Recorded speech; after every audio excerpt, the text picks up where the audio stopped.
All right, guys. So to kind of sum up this entire day two experience, finally we were able to kind of get on the board, and finally we were able to kind of go ahead and make a lot of our draft picks. Um, I'm not gonna lie to you. I'm not gonna lie to you guys. This was a much better, much better day. Much better day compared to day one, where we simply had to wait all 3 hours and we didn't even have to pick. We found out that we didn't really do anything until day two. I like the value of the picks that we decided to go for. We went out there and we got Keon Coleman, right? We got that that receiver that's going to be playing more as an X. And I think, kind of one of the things I like about Keon Coleman's game is that he can play in the slot. And matter of fact, he actually had a lot of success working in the slot. So that's kind of one of the things too. I like his versatility. I think there are some questions about his ability to separate at a high level. Florida State didn't really give him the extensive route tree that he was given at Michigan State. I thought he had much more or a lot more responsibility there. But at Florida State, I think that he was kind of limited there. I think that if you take a look, the quarterback play wasn't really the best. But when you do take a look at the film, and you do see a lot of points where he is not getting that elite separation, or or finding that ability to create space that you're seeing from other receivers, like say like a Lat McConkey, I would say like a Jalen Polk for a perfect example, or hell, I would even say like a Roman Wilson. We're just talking about receivers that got taken off a day two. I thought Jermaine Burton did a much better job in creating space, but that's not Keon Coleman's. He can do it, but it's not a main strength, right? Keon Coleman, it's all about contested catches. He has great hands. It's all about the contested catches. Very strong right after the catch, can get off of the jam. For the most part, and when you take a look at his athletic profile, and you're hoping that you can still take advantage of that rawness that he has and utilize a lot of his strengths for Buffalo's advantage, right?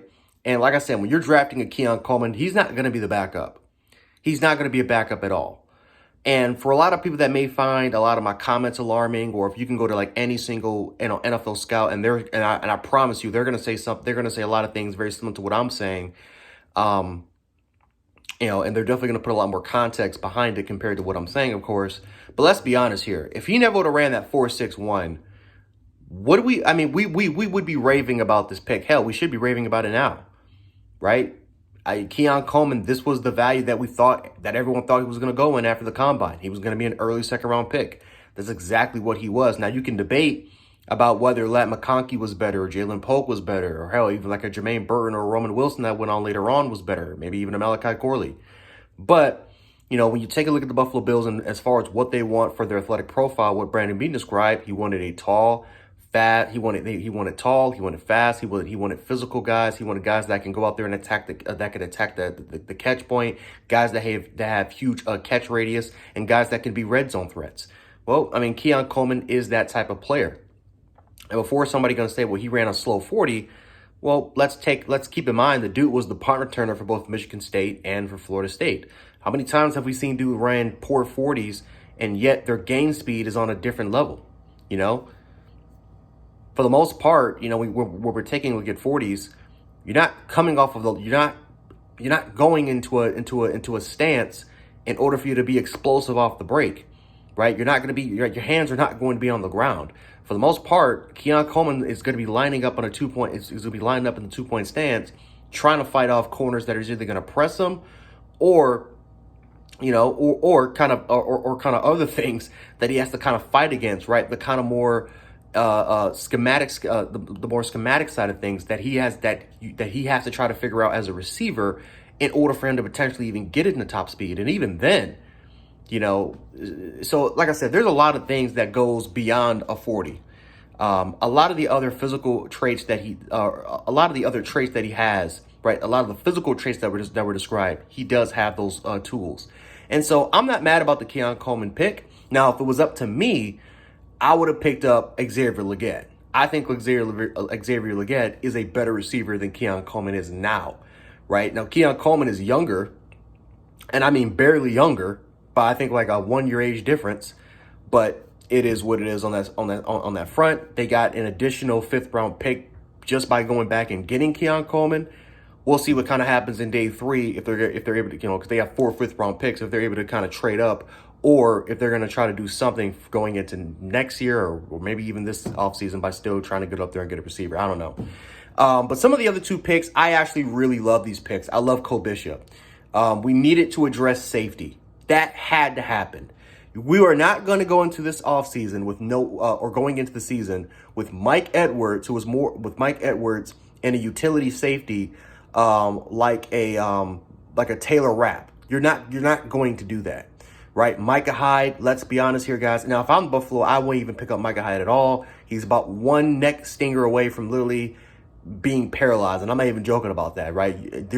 Trust me, when you have enough stingers in your neck, you will get fucked up. You will get fucked up, and sometimes even permanently.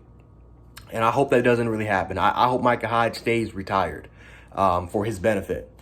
Jordan Poyer is of course he's at the Miami Dolphins. You didn't really go out there and get big time safeties or any sort of safety at all that's potentially going to be starting for this team. So it made sense for you to get a guy like Cole Bishop. Now he's not a free safety, right? He's more of a box safety. He's more of a box safety that's a phenomenal blitzer, that's great against the run, and also can cover tight ends, right? Especially if they're in man. That's his job. That's Cole Bishop. And he is literally, in my opinion, one of the best, if not the best, box safety in this entire NFL draft. Now, you still, if you want, you still can get out there and get another safety if you want to. If you don't feel comfortable with a Mike Edwards, definitely not a Taylor Rapp. Malik Mustafa, I believe, is still on the board. That's a guy that does have some range and also is kind of more of a zone, is more of a zone corner, not a zone corner, but a zone safety, kind of a person that fits more of a zone scheme. But that's more of his range. He's more of a free safety. That's somebody you can try to get in day 3 if you want. Otherwise, if Buffalo is satisfied for what they're seeing in the safety room, at least you were able to kind of find that Jordan Poyer replacement, which is Cole Bishop. And honestly, he's a much more athletic, taller version of Jordan Poyer in terms of the role that he is going to be given. Will he be a day 1 starter? You better hope so, right? Especially when you spend a 2nd round pick. This is not the time now to all of a sudden put Cole Bishop on the bench, right? If Cole Bishop is ready to go, if he's picking up the playbook, if he's getting a lot better, he needs to start for this team, and he needs to start. And right, we've seen a lot of rookies able to make that transition from college all the way to the NFL, all the way to the pros with this Bills defense and still work. So far, the only person really that has failed is kind of Kiar Elam. And even then, you still, who knows, maybe Elam can step it up. But I love the Cole Bishop pick. Dwayne Carter, right? A lot of people are calling him Wheezy Carter. I also love the Dwayne Carter pick, right? We need a depth of defensive line because literally, if you look at the entire defensive line chart, we got Austin Jackson, who's the backup 1 tech, and that's it. We didn't have a backup tech right behind Ed Oliver as far as that 3 tech. So you needed somebody who can fill in that position, somebody that can play either a 3 or a 5, and that's a guy like a Dwayne Carter who can do that, right? A guy with a high motor. He's a high motor, quality leader. For the most part, great hand usage, especially how he's able to kind of use it and try to. In terms of increase, in terms of kind of, bestowing that leverage to play very, very well in the run game, right? He's very, very physical. He's a solid run defender. Again, can use his hands as far as, using that leverage, towards his advantage. And, there's some questions about the lack of size. The dude's 300 pounds, right? He's bigger than Ed Oliver. So I don't see where people are kind of questioning the size factor about it, but it is what it is. But I like Dwayne Carter. This was the value that a lot of people thought he was going to fall in the 3rd round, and that's exactly where Buffalo was able to take him. He's a death piece to this team. And honestly, I could see him as a quality rotational player, especially somebody that honestly, in pass rushing downs, I think he can develop a lot better as a pass rusher compared to what he is as a run defender, what he is now. That's kind of the floor, but I think the ceiling is a lot more higher on this kid than what people kind of give him credit for. But I do like Carter. This is the range that they got, and this is what Buffalo decided to do. They needed more depth on that defensive line, and that's exactly what they took. In terms of what Buffalo can do for tomorrow and day 3, it'll be a very interesting situation. For some reason, nobody's taking Troy Franklin, so that's starting to kind of raise eyebrows. Because, I mean, Troy Franklin was, I mean, there was to a point about a month ago where people thought he can go in the first round. Now, all of a sudden, you're starting to kind of see that, okay, not only is he not going in the first or the second, but he's not going in the third round either. So what the hell's going on with Troy Franklin? Is it medical history? Is it off the field issues? I don't know what's going on, but now all of a sudden, I'm starting to kind of lean towards let's kind of skip over Troy Franklin and let's start to focus on somebody else. Buffalo has 4 fifth-round picks for this season, and that's not even including what we're going to have next season. There's a lot of stuff you can do if you want to kind of move up in that 4th round a couple times and to see if you can take some quality players, because there still are a lot of good quality players that you can take in day 3. And Buffalo is known for taking a lot of, for making their bread and making their money in day 3.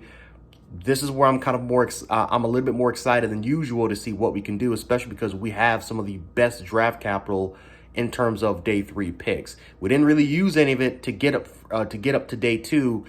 And there were a lot of great quality players that Buffalo could have took in the second round by using some of those picks. I don't know if they tried it, but we'll see what kind of happens during that standpoint. But overall wise, I'm satisfied with this draft so far.